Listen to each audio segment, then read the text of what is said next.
আপনি যদি মুসলমান হয়ে থাকেন ভিডিওটা দেখবেন, ভিডিওটা শেয়ার করে দিবেন। দেখেন কিছু নারী আজকে নারীর অধিকার নিয়ে রাস্তা আন্দোলন করতে আছে। এরা ভাই পরিকল্পনা করে আমাদের ইসলামের বিরুদ্ধে কাজ করতে আছে। ইসলামকে ধ্বংস করার জন্য তাদের এটা পরিকল্পনা। নারী কি শুধু এরা? আর বাংলাদেশও নারী নাই? হ্যাঁ, এরা হইছে শাহবাগীরা নারী, এরা হইছে শাহবাগী নারী। দেখেন, আপনি ভিডিওটা দেখলে বুঝতে পারবেন। 95 বা 90% মুসলিমের এই দেশে একজনও মুসলিম স্কলার এই কমিটির ভিতরে অন্তর্ভুক্ত করা হয়নি।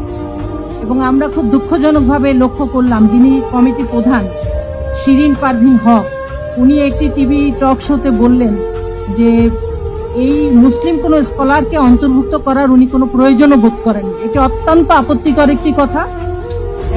এবং আমরা মনে করি যে এই কমিশন কাদের জন্য আসলে সুপারিশ তৈরি করেছে।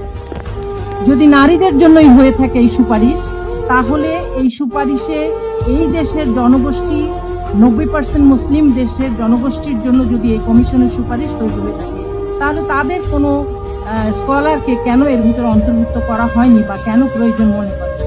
তারা বলেছে যারা ধর্ম মানে না তাদের জন্য এরকম একটি সেকুলার আইন তারা তৈরি করতে চায়। অথচ আমরা এখানে উল্লেখ করতে চাই যে রক্তক্ষয়ী 24শে জুলাই গণ অভ্যুত্থানের পরে এই দেশে এই অন্তর্বর্তীকালীন সরকার গঠিত হয়েছে এবং যাদেরকে উসিলা করে এই নারী কমিশন তৈরি হয়েছে, সেই জুলাই অভ্যুত্থানে হিজাবধারী, পর্দাধারী, নেকাবধারী অসংখ্য মুসলিম নারী অংশগ্রহণ করছে।